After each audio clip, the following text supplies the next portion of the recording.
Assalamualaikum warahmatullahi wabarakatuh. Innal hamdalillah nahmaduhu wa nasta'inuhu wa nastaghfiruh wa na'udzu billahi min sururi anfusina wa min sayyiati a'malina. Man yahdihillahu fala mudilla lahu wa man yudlil fala hadiya lahu. وأشهد أن لا إله إلا الله وحده لا شريك له وأشهد أن محمدا عبده ورسوله أما بعد. Ma'asyiral muslimin rahimani wa rahimakumullah. Alhamdulillah, segala puji bagi Allah Subhanahu wa taala yang telah mengumpulkan kita pada malam hari ini untuk melanjutkan kembali kajian kita membahas kitab adab seputar talabul ilmi, yaitu yang kita ambil dari kitab Tadhkiratus Sami' wal Mutakallim fi Adabil Alim wal Muta'allim yang disusun oleh Al-Imam Ibnu Jama'ah Al-Kinani Asy-Syafi'i rahimahullahu ta'ala. Dan pada kesempatan kali ini kita sampai pada adab yang terakhir, yaitu adab yang ke-12 pada pembahasan adab seorang alim di dalam pelajarannya, di dalam majelisnya. Adab seorang pengajar di dalam pengajarannya. Langsung saja kita bacakan penjelasan dari al-muallif rahimahullahu ta'ala. Ats-tsani asyar, yang ke-12, an la yatanassaba lit-tadrisi idza lam yakun ahlan lah. Hendaknya seorang tidak mengajukan diri untuk mengajar apabila ia bukan ahli di dalamnya. Hendaknya seseorang tidak mengajukan diri untuk mengajar apabila ia bukan orang yang ahli di dalamnya. Ma'asyiral muslimin rahimani wa rahimakumullah. Poin inilah poin yang paling utama pada adab yang ke-12 ini, yaitu seorang yang belum saatnya mengajar, yang belum saatnya menyampaikan ilmu, maka sepatutnya ia tidak menonjolkan dirinya, ia tidak mengangkat dirinya. Dan ini tidak bertentangan dengan sabda Rasulullah sallallahu alaihi wasallam, "Ballighu anni walau ayah." Sampaikan dariku meskipun satu ayat. Tidak bertentangan. Bahkan hadis ini menunjukkan dukungan akan adab yang ke-12 ini. Dari sisi mana? Dari sisi bahwasanya Rasulullah sallallahu alaihi wasallam memerintahkan kita untuk menyampaikan anni, dariku. Yaitu dari siapa? Dari beliau sallallahu alaihi wasallam. Meskipun cuma satu ayat. Artinya ketika kita mau menyampaikan ilmu, maka kita harus faham, kita harus tahu bahwasanya ilmu tersebut benar-benar bersumber dari Rasulullah sallallahu alaihi wasallam. Jangan sampai kita menyampaikan sesuatu yang ternyata Rasulullah sallallahu alaihi wasallam tidak pernah menyampaikannya. Rasulullah SAW tidak pernah mengerjakannya. Rasulullah SAW tidak pernah menyuruh, memerintahkannya. Nah, ini menunjukkan apa? Wajibnya kita membekali diri dengan ilmu sebelum kita menyampaikan ilmu tersebut. Dan tentu saja ini butuh proses, butuh tahapan-tahapan. Tidak terlarang orang menyampaikan ilmu asalkan dia sudah menjadi orang yang pantas untuk menyampaikan ilmu. Apalagi di dalam ilmu agama ini banyak sekali cabang-cabangnya yang semuanya saling berkaitan, antara hadis dengan fikih, dengan akidah, dengan adab, dengan Al-Quran. Masing-masing memiliki keutamaan tersendiri, namun masing-masing juga memiliki keterkaitan. Nah, orang yang yaitu tidak faham atau belum sampai pada tingkatan pantas untuk mengajar, ya, untuk menyampaikan suatu ilmu, maka sepatutnya dia tidak mengajukan dirinya, tidak menonjolkan dirinya. Taib.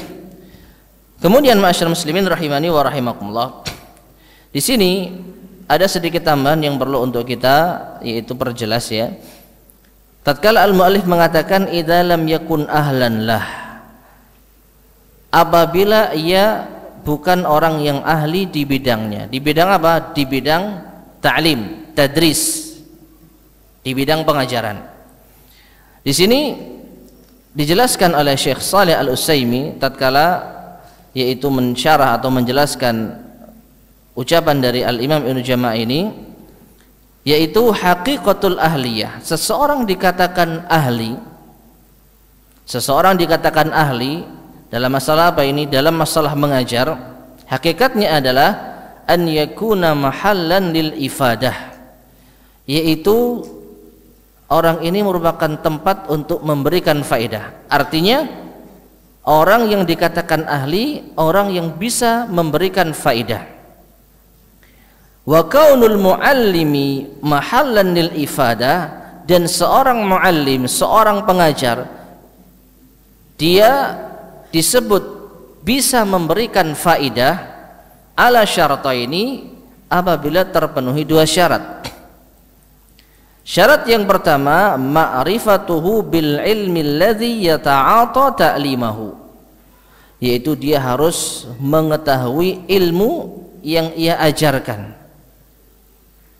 Ya, jadi seorang pengajar, seorang muallim wajib mengetahui ilmu yang akan dia ajarkan.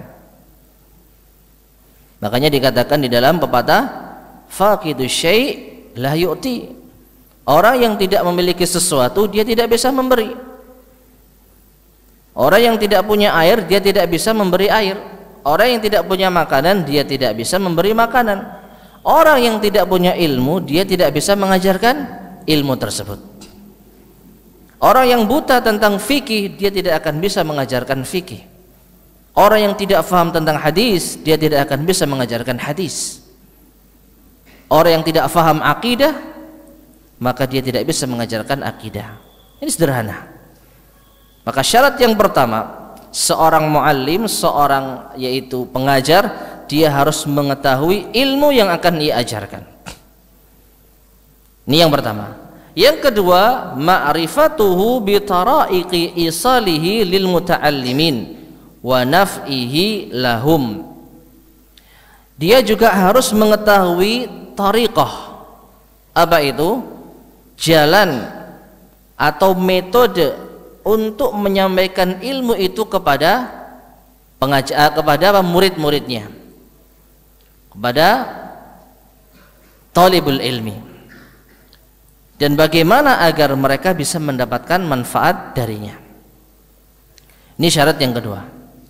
Ya, dari sini ma'asyiral muslimin rahimani wa rahimakumullah, seorang muallim faham ilmu, faham yang akan dia ajarkan, ini tidak cukup apabila dia tidak tahu bagaimana cara mengajarkan, bagaimana cara menjelaskan. Ya, dan banyak kita jumpai orang yang masya Allah faham di dalam ilmu agama, dia paham benar yaitu ilmu-ilmu di dalam Islam, tetapi dia tidak bisa menyampaikan. Ya, cara penyampaiannya, metode penyampaiannya agar para pelajar, para santri, para murid-murid itu bisa faham apa yang diajarkan. Maka orang semacam ini juga tidak pantas untuk mengajarkan al-ilmu.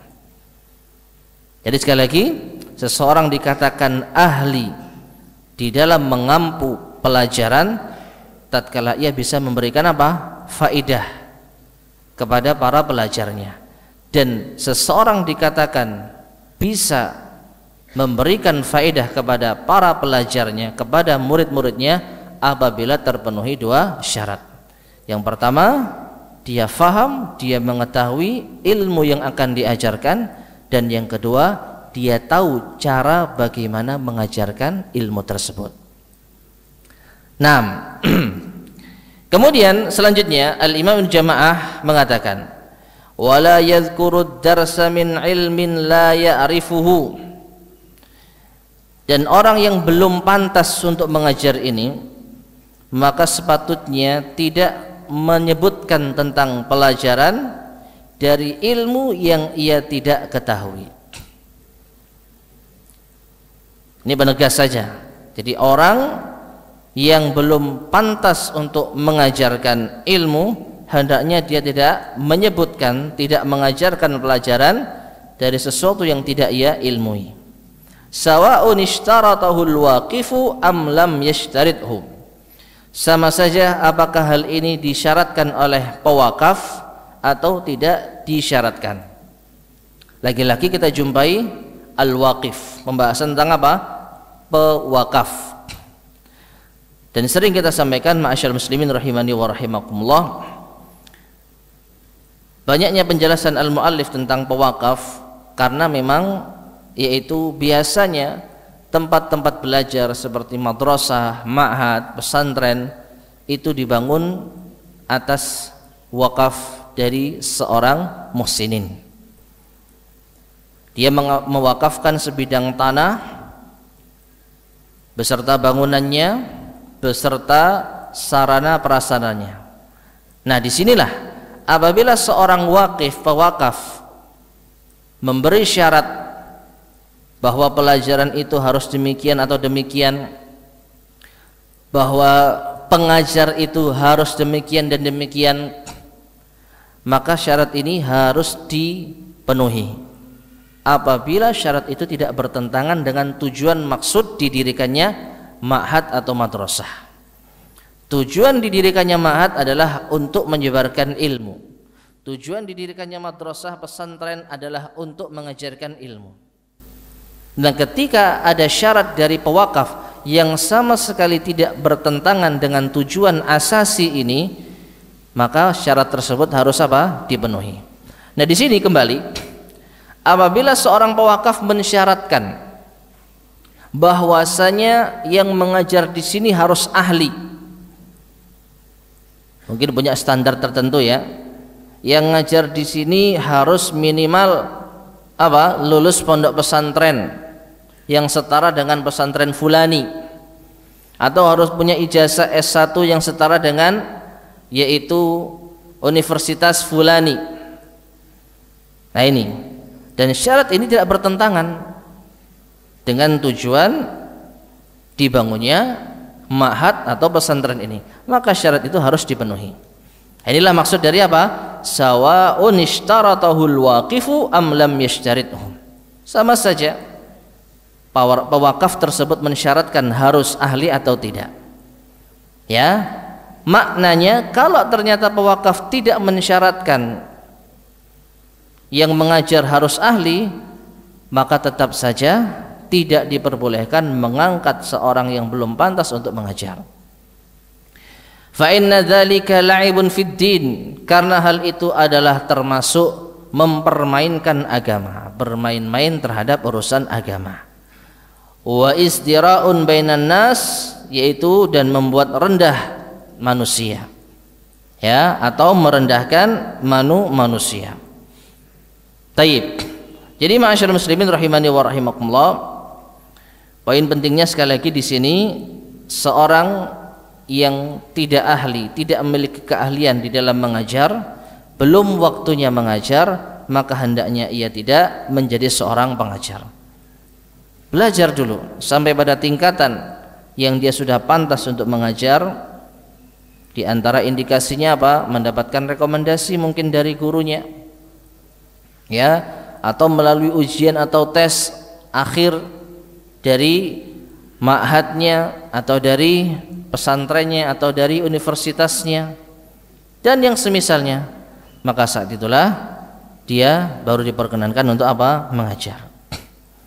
Kemudian al-mu'allif membawakan dalil-dalil, yaitu dari hadis Rasulullah SAW dan asar para salafus saleh. Qala an-nabiy sallallahu alaihi wasallam, Nabi sallallahu alaihi wasallam bersabda, al-mutashabbi'u bima lam yu'ta kalabisi thawbai zur. Orang yang mutasyabbi, yaitu orang yang merasa memiliki, orang yang merasa rakus, orang yang merasa yaitu mampu, bima lam yu'ta, pada perkara yang ia tidak diberi, tidak memiliki gampangnya, maka ia seperti orang yang memakai dua pakaian yang palsu, dusta. Apa maknanya? Orang yang belum pantas, nih kalau kita kaitkan dengan pembahasan kita, orang yang belum pantas untuk menyampaikan dan mengajarkan ilmu, tapi dia tonjolkan dirinya, dia ajukan dirinya, maka ini seperti seorang yang memakai dua pakaian dusta. Mengapa demikian? Karena seakan-akan dia telah apa? Seakan-akan dia telah berdusta. Seakan-akan orang menganggap dia apa? Di depan menganggap dia adalah seorang yang bisa menyampaikan ilmu, ternyata apa? Dia belum cukup modal di dalam menyampaikan ilmu, dia belum memiliki kemampuan di dalam menyampaikan ilmu. Maka apa? Di situ orang-orang akan tertipu, ya. Dan ini sekali lagi sebenarnya bukan hanya dalam masalah ilmu saja, dalam segala perkara. Orang yang tidak punya tidak akan bisa memberi. Sehingga ketika ada orang yang bahasa kita sok-sokan punya, lalu ia merasa dirinya mampu dan dia dipandang oleh manusia mampu padahal tidak mampu, maka di sini ada kedustaan, ada penipuan. Makanya dikatakan kalabisi thawbai zur, seperti memakai dua pakaian kedustaan. Kemudian wa anisy-Syibli, dan dari Asy-Syibli beliau berkata, man tasaddara qabla awanih faqad tasadda li hawanih. Barang siapa yang menonjolkan diri sebelum waktunya, maka ia bersiap untuk menghadapi kehinaan dirinya.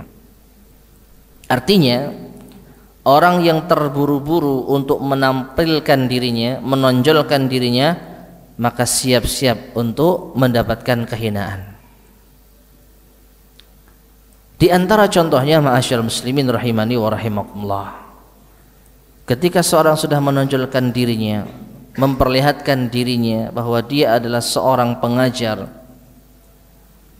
ya, seorang ustadz misalnya, tapi ternyata dia belum memiliki modal yang mumpuni di dalam mengajar. Kita tidak berbicara harus mengetahui semua permasalahan, tidak, karena ini mustahil. Dan sudah pernah kita bahas ya di adab yang sebelum-sebelumnya, bahwa di antara sifat yang harus dimiliki oleh seorang pengajar, dia harus berani mengatakan tidak tahu pada perkara yang memang tidak dia ketahui. Jangan malu untuk mengatakan tidak tahu. Namun masalahnya, ketika seseorang sudah menampilkan dirinya, menonjolkan dirinya, lalu ternyata dia sama sekali tidak memiliki pengetahuan tentang apa yang akan dia ajarkan,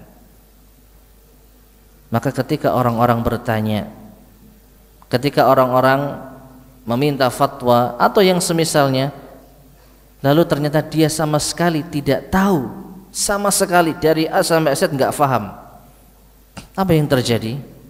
Kekacauan. Ada dua kemungkinan.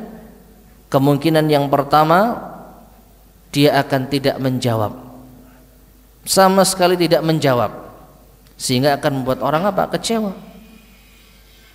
Ya, ditanya masalah-masalah yang sederhana, masalah yang harusnya pembahasan ini pembahasan yang mudah, pembahasan yang tidak sulit, tapi ternyata dia nggak bisa, nggak tahu, akhirnya dia nggak jawab. Maka di sini akan membuat orang kecewa.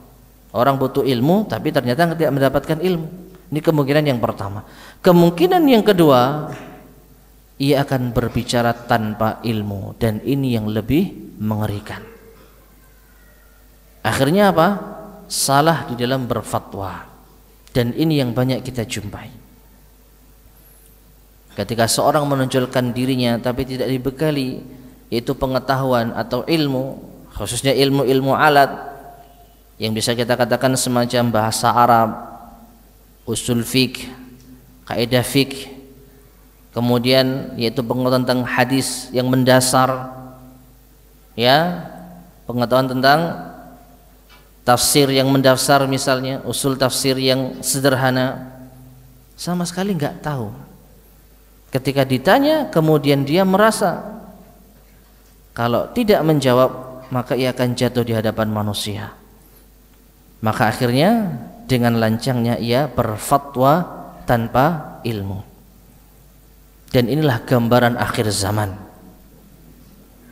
Ketika Allah Subhanahu wa taala mencabut ilmu dari hamba-hambanya, sebagaimana sabda Rasulullah sallallahu alaihi wasallam, "Innallaha la yantazi'ul ilma intiza'an min suduri ibadihi, walakinallaha yaqbidu al-ulama."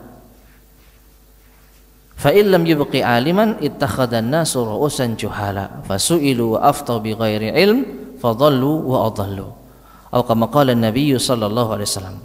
Sesungguhnya Allah tidaklah mencabut ilmu dari dada hamba-hambanya. Tidak langsung apa? Orang yang awalnya berilmu tapi dijadikan apa? Langsung jadikan tidak berilmu. Tidak seperti itu.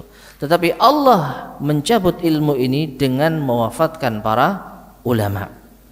Sampai tatkala Allah tidak menyisakan seorang alim pun, manusia akhirnya menjadikan pemimpin-pemimpin mereka, tokoh-tokoh mereka dari orang-orang yang juhal, orang-orang yang bodoh.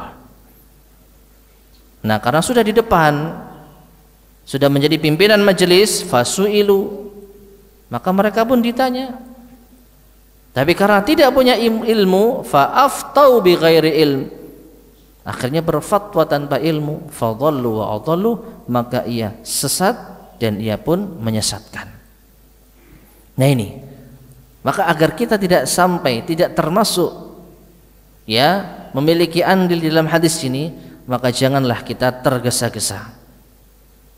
Silakan kita belajar, silakan kita menuntut ilmu. Nanti sampai pada suatu tingkatan yang kita dianggap sudah mumpuni, baru silakan kita yaitu mengajar. Tapi kalau belum, tahan, bersabar. Semua ada waktunya, semua ada prosesnya. Jangan sampai kita menjadi adil, yaitu apa? Karena sudah merasa yaitu diangkat, karena kita sudah merasa ditokohkan menjadi ustadz dan yang semisalnya, akhirnya apa? Kita tidak melanjutkan perjalanan ilmu kita, tidak menuntut ilmu kita. Para ulama saja meskipun mereka sudah menjadi alim, menjadi seorang imam, apa kata Imam Ahmad? Sampai kapan beliau menulis? Minal mahbarah ilal maqbarah. Ya, pena sampai ke kuburan. Tinta ini akan sampai ke kuburan. Ini maka apalagi orang yang belum apa? Siap di dalam mengajar. Tentu dia akan apa? Keteteran. Menyeimbangkan antara menyelesaikan studinya dengan apa? Dengan mengajarkan ilmu. Beda apabila yang dimaksud adalah ilmu baca Quran, yang itu insya Allah sangat-sangat mendasar sekali. Ajarkan anak-anak, ini beda. Yang kita maksud di sini apa? Mengajarkan ilmu, berfatwa, menjawab pertanyaan, inilah yang jadi masalah. Ketika orang belum waktunya, maka akan banyak fatwa-fatwa yang mentah, tidak sesuai dengan qawaid para ulama. Ya, memang tidak ada ustadz, tidak ada ulama yang maksum. Tetapi apa? Ketika mereka menghukumi suatu perkara berdasarkan ilmu, seperti saya sampaikan tadi, ilmu alat yang mereka miliki berdasarkan kaidah bahasa Arabnya masuk, kaidah fikihnya masuk, usul fikihnya masuk, kemudian hadisnya juga masuk, lalu salah, maka wallahu alam bisawab, tidak jauh kalau kita sebut ia salah di dalam berijtihad.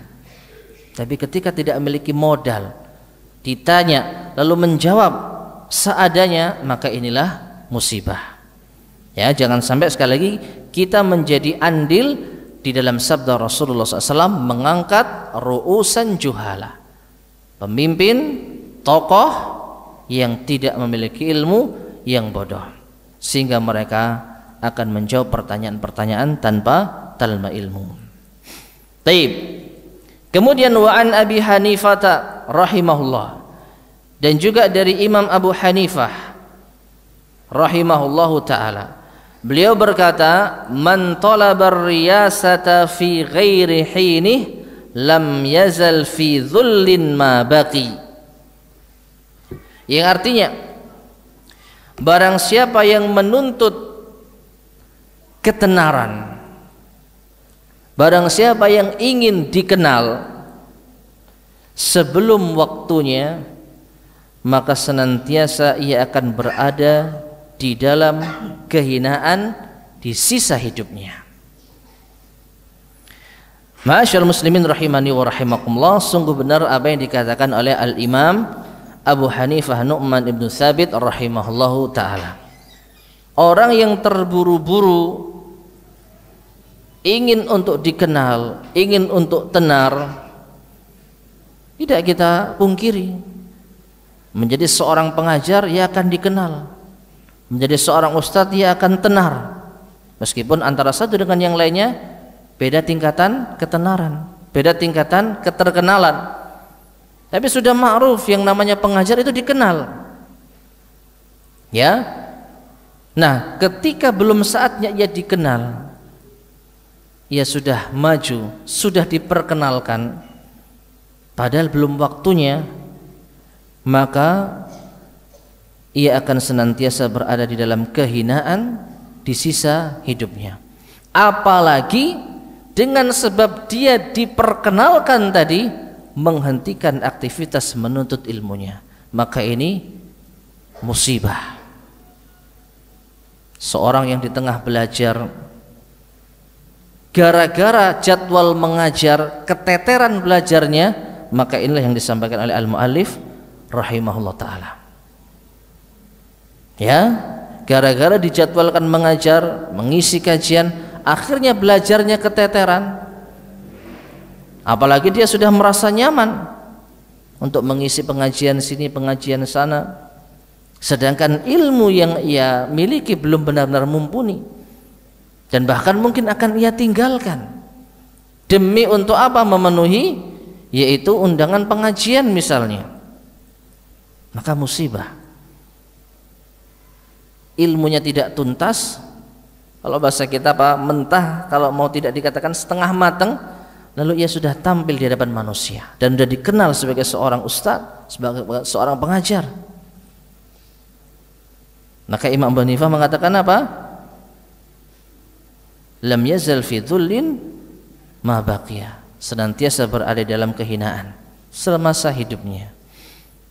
Kecuali ma'asyar muslimin rahimani wa rahimakumullah, ketika seorang mungkin mengajar sesuatu hal yang sederhana, ya seperti yang kita sampaikan tadi, mengajar Al-Quran anak-anak kecil, yang itu sama sekali tidak mengganggu yaitu apa? Jadwal belajarnya, mengganggu thalabul ilminya, ia tuntaskan sambil dia mengajar, maka ini tidak masalah.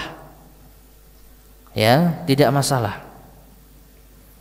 Tapi kalau sampai meninggalkan yang utama, lalu dia tampil pada perkara-perkara yang belum saatnya, maka ini adalah musibah. Maka nasihat yang sangat luar biasa, ya peringatan bagi kita semua. Nanti ada saatnya. Nanti ada saatnya. Belajar dulu, terus belajar. Bahkan orang yang senantiasa belajar, dia akan merasa kurang ilmunya, senantiasa merasa kurang ilmunya. Dan coba kalau kita perhatikan para ustadz-ustadz kita, tatkala diminta mengisi pengajian misalnya, afwan, coba ustadz itu saja. Afwan, kenapa ana? Bukankah di sana ada ustadz fulan? Lihatlah betapa tawadhu'nya mereka. Menunjukkan apa? Ilmu mereka insya Allah sudah matang. Ketika mereka sudah sampai pada tingkatan bisa mengajar, bukan berarti apa? Bukan berarti mereka tidak butuh tambahan ilmu. Bahkan dengan semakin belajar, semakin mengajar, kemudian mungkin ditanya satu dua pertanyaan tidak tahu, ini akan motivasi dia, berarti ada yang kurang dari diri saya, sehingga dia akan merasa apa? Kalau demikian mungkin saya butuh belajar lagi. Jika demikian, kalau ada permintaan misalnya untuk mengisi pengajian, beliau arahkan kepada ustadz-ustadz yang lainnya. Inilah, ini yang perlu kita contoh, ya. Padahal mereka sudah pantas, padahal mereka sudah mumpuni, tapi karena mereka semakin tinggi ilmunya, semakin rendah diri, maka ini yang terjadi. Ya, kita lihat betapa sulitnya kita meminta ustadz untuk mengisi pengajian. Karena apa? Merasa mungkin ada yang lebih pantas dan yang semisalnya. Ini adalah suatu hal yang yaitu buah dari ilmu yang matang tadi. Taib. Kemudian beliau melanjutkan di sini, wallabibu man sana nafsahu an ta'arrudiha lima yu'addu fihi naqisan. Seorang yang cerdas adalah orang yang pandai menjaga jiwanya dari dihadapkan pada perkara yang dianggap itu adalah kekurangan. Ya, wa bita'atihi zaliman, atau dengan yaitu dia menyampaikan pelajaran dengan zalim, au bi israrihi alaihi fasiqan, atau dia terus-menerus seperti itu dalam keadaan fasik. Fa innahu mata lam yakun ahlan lima syaratahu alwaqifu fi waqfihi, maka ia selama ia bukan orang yang ahli di dalam mengajar tadi pada apa yang disyaratkan oleh seorang pewakaf di dalam wakafnya. Ini katakanlah pewakaf itu mensyaratkan yang ngajar di sini harus orang yang ahli, mumpuni dengan kriteria ini dan itu, ya. Maka selama seorang pengajar itu tidak ahli sebagaimana yang disyaratkan pewakaf, aw lima yaqtadhihi urfu mislihi, atau sesuai dengan tuntutan uruf yang semisalnya, maknanya tidak disyaratkan oleh pewakaf, tetapi lumrahnya, idealnya mengajar di madrasah A, mengajar di pondok B, paling tidak dia harus memiliki kapasitas tertentu. Kana bi israrihi ala tanawuli ma la yastahiquhu fasiqan.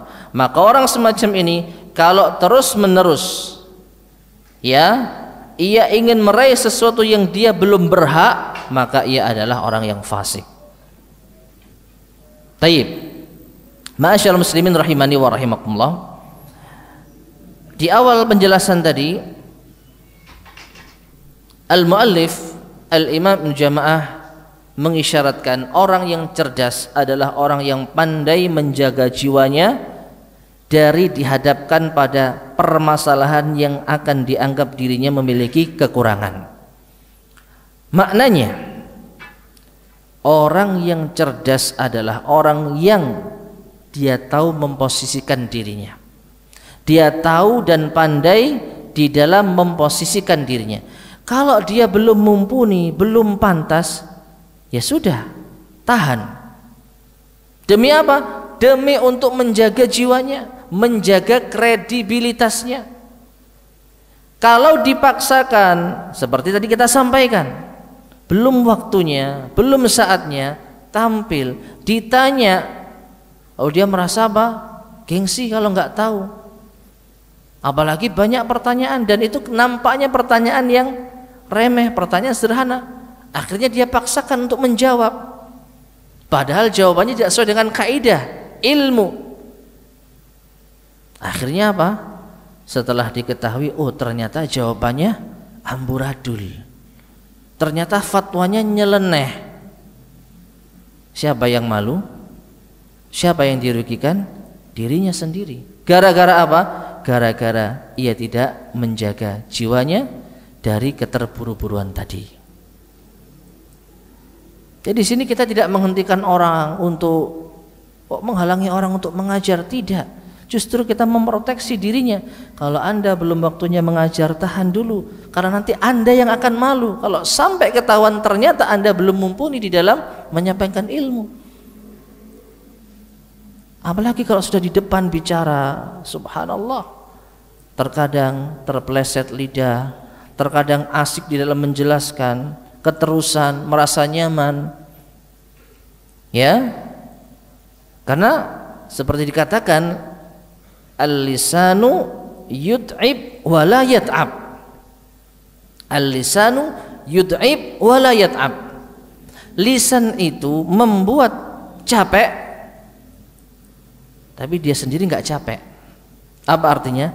Dengan lisan banyak orang yang akan capek, entah dirinya sendiri, gara-gara dia salah di dalam mengucapkan, akhirnya dia capek di dalam mengklarifikasi. Misal, loh tadi ada yang salah, ya, padahal sudah tersebar videonya misalnya, akhirnya dia ralat, lelah dia, padahal ketika dia berbicara nggak capek lisan itu.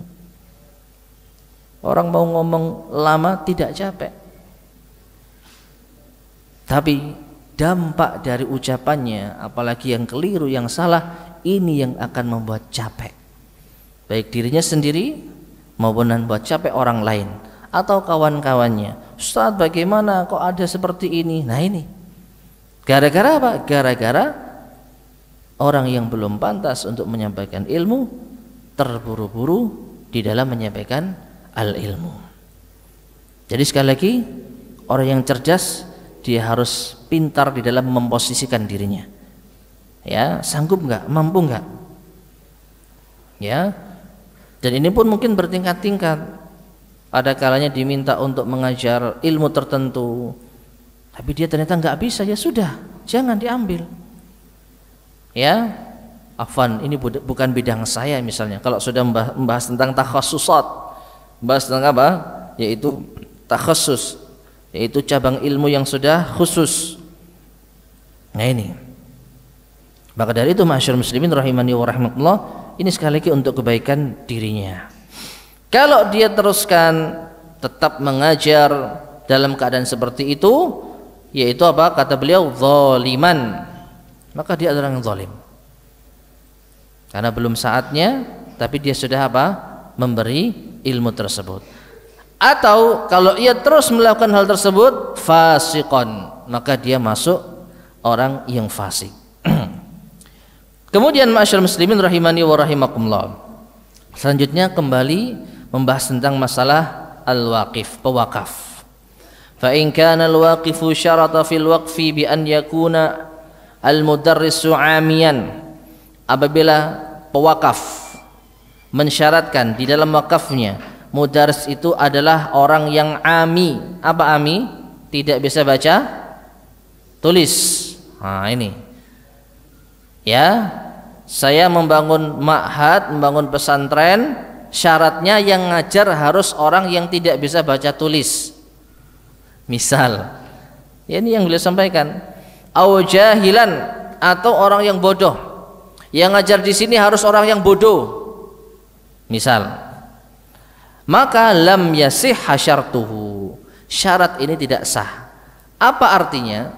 Artinya syarat itu tidak boleh untuk ditunaikan, maknanya wajib dilanggar. Padahal secara asal al-muslimuna, apa kaidahnya? Inda syurutihim, kaum muslimin itu sesuai dengan syarat yang diajukan, selama syarat itu tidak bertentangan dengan dalil, tidak bertentangan dengan syariat. Ini kaidah fikih yang masyhur, ya. Syarat pengajar di sini harus S1 misalnya. Ini dari pewakaf. Saya wakafkan bangunan ini untuk, yaitu madrasah, untuk pesantren, syaratnya yang ngajar harus S1. Maka kalau ternyata pihak pengelola memasukkan pengajar tidak S1, dia telah apa? Berdosa, melanggar persyaratan yang telah diajukan.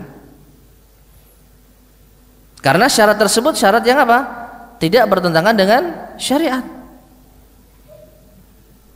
Namun kenapa? Karena S1 ya ini tentu justru mendukung apa? Mendukung adanya pengajaran. itu minimal misalnya. Tetapi kalau syaratnya yang ngajar di sini harus orang yang tidak bisa baca tulis, saya wakafkan tanah saya untuk pesantren, yang ngajar harus orang yang bodoh misalnya, maka ketika pengelola mencari pengajar yang mumpuni, yang bisa baca tulis, yang faham, yang pintar, dia tidak berdosa meskipun dia telah melanggar apa? Persyaratan, karena syarat yang diajukan la tasih, tidak sah, batal. Mengapa demikian? Karena kembali kepada asas dibangunnya madrasah ma'had pesantren. Apa tadi sudah kita sampaikan? Tadi sudah kita sampaikan asas prinsip utama di dalam membangun ma'had pesantren apa tadi? Untuk menyebarkan ilmu, untuk mengajarkan ilmu. Tujuan utama orang bangun ma'had untuk mengajarkan dan menyebarkan ilmu. Lalu bagaimana mungkin ilmu bisa tersebar kalau yang ngajar orang yang tidak bisa baca tulis? Bagaimana masyarakat, para talibul ilmi, para penuntut ilmu bisa memiliki ilmu kalau yang ngajar orang yang bodoh? Disinilah ini merusak prinsip utama di dalam membangun ma'had tersebut. Nah, ini intinya terkait dengan masalah apa? Persyaratan, ya. Jadi diulang lagi tentang masalah pewakaf. Ini karena beliau di sini orang yaitu seorang alim yang sangat jeli tentang masalah ini. Dan mungkin saja beliau yaitu sangat sering dihadapkan pada masalah wakaf tentang dibangunnya pesantren, ma'had atau yang semisalnya. Taib. Kemudian wa in syarata ja'la naqisin makhsusin mudarrisan saqata ismul fisqi wa khatarul ismi. Apabila seorang alim tersebut atau seorang seorang pewakaf tadi mensyaratkan menjadikan naqisin makhsusin mudarrisan, orang yang kurang, bukan orang yang bodoh ya, orang yang kurang, mungkin maksudnya kurang mumpuni, sebagai seorang mudarris. Jadi enggak bodoh-bodoh amat, tapi apa? Belum cukup mumpuni. Saqatasmul fisqi, maka gugurlah gelar atau nama kefasikan pada dirinya. Artinya pewakaf tersebut tidak bisa dikatakan sebagai orang yang fasik, dan juga gugurlah dosa darinya. Wa yabqa tanaqqusu wal istihza'u bihi bihalihi, tetapi tetap saja ini termasuk di antara bentuk perendahan dan mengolok-olok sesuai dengan keadaannya. Artinya ketika disyaratkan pengajar ini orang yang kurang ya, bukan orang yang bodoh, bukan orang yang ami tadi. Pengajar di sini misalnya yaitu nilainya harus D misalnya, nilainya harus di bawah 50 misalnya. Di bawah 50 itu nampak pintar atau nampak tidak pintar umumnya? Kalau kita mengacu pada nilai di bawah 50 itu pintar atau tidak? Jujur kurang pintar. Nah, ini hati-hati ya. Azan ya? Kurang berapa menit? Sudah masuk. Fadhal, mungkin bisa masuk azan terlebih dahulu. Tayyib, ma'asyar muslimin rahimani wa rahimakumullah. Sedikit kita lanjutkan penjelasan dari al-mu'allif secara singkat. Kemudian beliau melanjutkan di sini, meskipun orang itu tidak dikatakan fasik ketika mengangkat seorang pengajar yang belum cukup mumpuni, namun tetap saja ini adalah hal yang yaitu perendahan dan mengolok-olok. Wala yarda bidzalika li nafsihi arib, maka semacam ini tidak akan ridha orang yang cerdas. Wala yata'atahu ma'al ghina anhu labib, sama orang yang cerdas tidak akan yaitu merasa pantas untuk diperlakukan seperti ini.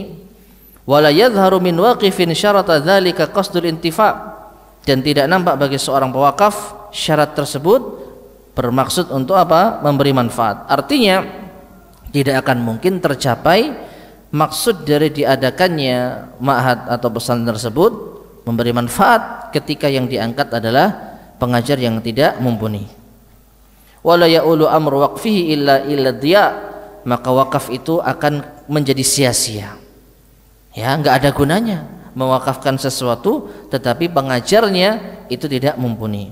Wa aqallu mafasidi dzalika anal hadirin, dan mafsadah yang paling ringan kalau mengangkat seorang pengajar orang yang belum pantas, anal hadirina yafqidunal insaf, bahwasanya hadirin jamaah, ya, jamaah para murid itu akan kehilangan sikap insaf, li'adami man yarji'una ilaihi indal ikhtilaf, karena tidak ada orang yang bisa dijadikan rujukan ketika menghadapi masalah khilaf.